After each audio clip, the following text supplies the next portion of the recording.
5 cara KonMari bikin teras rumah rapi bersih biar nggak bikin malu kita. Sebelum lanjut, pastikan Mom semua klik tombol subscribe, share dan like dulu ya, agar channel ini bisa bermanfaat buat lebih banyak teman-teman yang lain. Terima kasih. Dan yuk, lanjut deh. Halo Mom semua.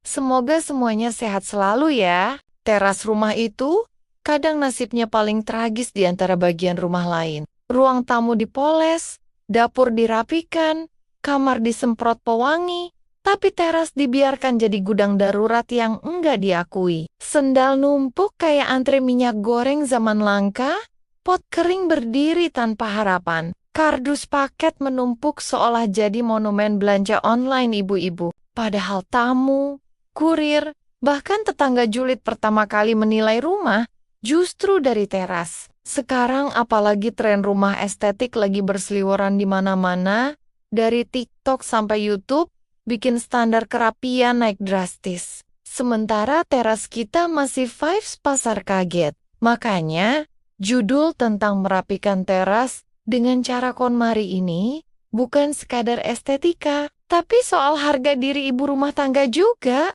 Menariknya, metode KonMari yang dipopulerkan Marie Kondo lewat buku The Life-Changing Magic of Tidying Up sudah banyak dibahas di berbagai artikel gaya hidup dan home organizing karena terbukti membantu mengurangi stres visual di rumah. Rumah rapi bikin pikiran lebih tenang, dan itu kerasa banget efeknya ke mood ngurus keluarga sehari-hari. Kebayangkan kalau sahur, antar anak sekolah, sampai suami berangkat kerja diawali lihat teras yang bersih. Rasanya hidup lebih terkendali, walau cucian tetap ada. Jadi pembahasan ini penting banget.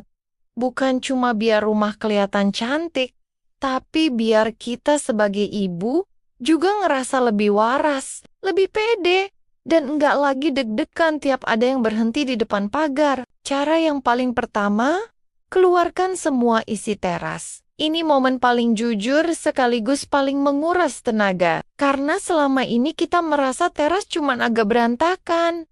Padahal setelah dikeluarin semua, rasanya kayak lagi pindahan rumah. Sendal berbagai ukuran tamplok jadi satu. Dari sendal suami yang soalnya udah tipis, sampai sendal tamu yang cuma dipakai pas lebaran 2 tahun lalu, belum lagi pot bunga yang tanahnya udah jadi batu. Sapu lidi yang tinggal setengah, sama kardus bekas blender yang blendernya sendiri entah di mana. Di tahap ini biasanya emak-emak langsung masuk mode kaget plus denial sambil ngomong ke diri sendiri, loh kok jadi banyak gini ya? Padahal perasaan kemarin nggak sebanyak ini. Waktu semua barang keluar, baru kelihatan bentuk asli teras kita. Yang tadinya terasa sempit ternyata lumayan lega. Kadang kita baru sadar kalau masalahnya bukan ukuran teras, tapi isi kepalanya. Maksudnya isi barangnya. Ini sama kayak lemari baju. Kita sering bilang enggak punya baju, padahal bajunya ada. Cuma pintu lemarinya aja susah nutup. Teras juga gitu. Kalau isinya dikeluarin, kita jadi bisa lihat mana yang memang perlu, mana yang cuma numpang hidup tanpa kontribusi. Di momen ini juga sering muncul barang-barang misterius. Sendal sebelah doang, tapi kita simpan, berharap jodohnya balik. Ini momen paling pas buat jujur sama diri sendiri. Karena kalau nggak dikeluarin semua, kita bakal terus ngerapiin barang yang seharusnya udah pensiun dari kehidupan rumah tangga. Cara kedua, pilih yang bikin hati senang. Ini terdengar sepele tapi dalam banget. Pegang satu-satu barang, rasain. Masih ada rasa sayang atau cuma rasa bersalah kalau dibuang? Pot bunga, hadiah arisan yang motifnya udah nggak nyambung sama teras kita. Kursi plastik yang kakinya goyang, tapi tetap disimpan. Karena masih bisa didudukin kalau hati-hati. Padahal yang duduk juga jadi was-was, antara mau santai atau siap-siap jatuh. Kadang kita simpan barang bukan karena butuh, tapi karena nggak enak sama kenangan. Padahal kenangan itu tempatnya di hati, bukan di teras. Teras itu tempat lewat orang, bukan museum sejarah rumah tangga. Kalau barang itu tiap dilihat malah bikin sumpek, itu tandanya dia nggak lagi bawa energi senang. KonMari ngajarin kita buat jujur, kalau enggak spark joy, ya sudah dilepas dengan ikhlas. Bukan dibuang marah-marah, tapi dilepas baik-baik. Lucunya, emak-emak itu sering drama sama barang sendiri. Buang pot retak aja bisa dialog batin panjang. Dulu aku beli ini pas masih kurus. Padahal yang dikenang kurusnya, bukan potnya. Jadi yang harus disimpan kenangannya, bukan barang rusaknya. Begitu barang yang nggak bikin senang keluar, suasana teras langsung berubah, lebih ringan, lebih napas, lebih damai. Cara ketiga, kelompokkan barang sesuai fungsi. Ini penting banget, karena mata kita itu gampang capek. Kalau lihat yang campur aduk, sendal numpuk sama alat kebun, sapu nyempil di antara pot, mainan anak tiba-tiba nongol di rak sendal. Visualnya jadi berisik, walau barangnya nggak banyak. Otak kita juga jadi ikut lelah tiap lihatnya. Coba mulai pisahkan zona. Area khusus sendal keluarga, area sendal tamu, sudut alat bersih-bersih, dan pojok tanaman. Begitu dikelompokkan, kita nggak perlu mikir lagi naruh barang. Tangan udah otomatis tahu tempatnya. Ini juga menghindari drama klasik emak-emak. Nyari sapu setengah jam, padahal cuma pindah 3 langkah. Contoh realnya, kerasa banget pas pagi buru-buru. Anak sekolah, suami kerja, kita juga lagi masak. Begitu sendal udah ada zonanya, nggak ada lagi teriak, sendalku mana? Karena semua udah punya rumah masing-masing. Rumah aja pengen rapi. Masa sendal nggak punya alamat tetap? Cara nomor 4. Gunakan penyimpanan yang cantik tapi fungsional. Ini bukan soal gaya-gayaan, tapi soal psikologi visual. Rak sendal minimalis, keranjang rotan, atau kotak kayu itu bikin barang kelihatan lebih layak. Barang yang sama, tapi tempatnya beda. Auranya juga beda. Bayangin, sendal ditaruh di lantai sama ditaruh di rak kayu.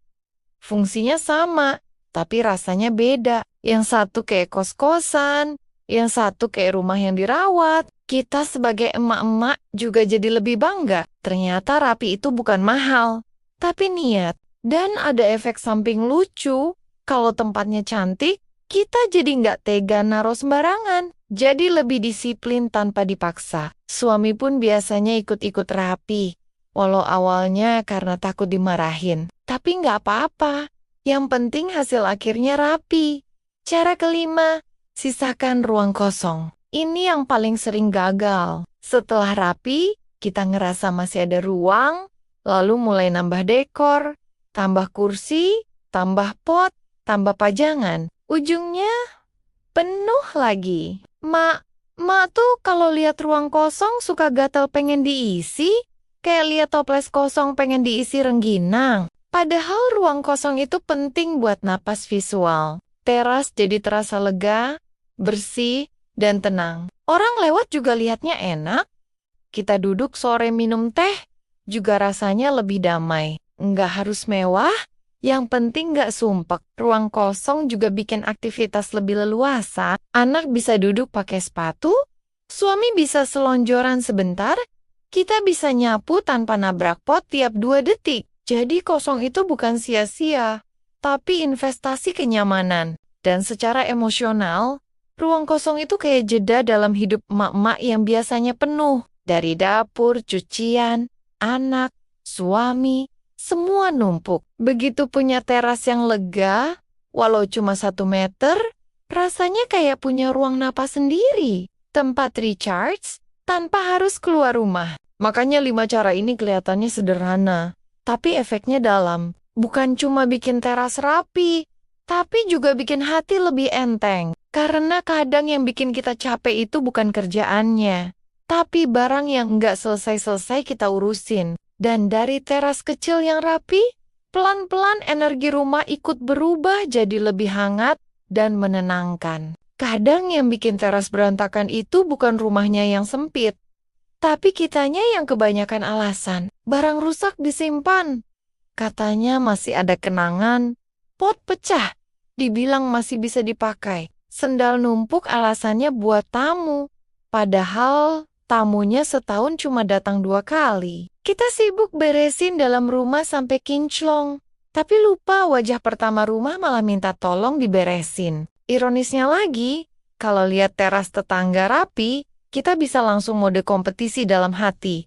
Padahal, sapu di rumah sendiri aja masih nyender nganggur. Di situ kadang terasa, ternyata yang perlu dirapikan bukan cuma teras, tapi juga kebiasaan nunda dan rasa terlalu sayang sama barang yang sebenarnya udah selesai tugasnya. Merapikan teras akhirnya jadi kayak merapikan isi kepala, pelan-pelan tapi bikin lega. Saat barang yang nggak perlu keluar, ruang kosong muncul, dan anehnya, hati ikut lapang. Dari situ jadi sadar, rumah nyaman itu bukan soal luas atau mahal, tapi soal niat ngerawat dan menghargai apa yang dipunya.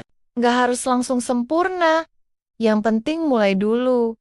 Sambil ketawa kecil, ngelihat tingkah diri sendiri yang dulu hobi numpuk barang, tapi protes kalau rumah terasa sumpek. Karena kalau teras aja bisa berubah lebih rapi, berarti hidup kita juga selalu punya ruang buat dibenerin, ditata ulang, dan dibikin lebih hangat buat orang-orang yang pulang ke dalamnya. Terima kasih, Mams, semua sudah menemani dan mendengarkan ceritaku sampai akhir. Sampai ketemu lagi di video-video berikutnya. Jangan lupa share video ini ke teman-teman ya.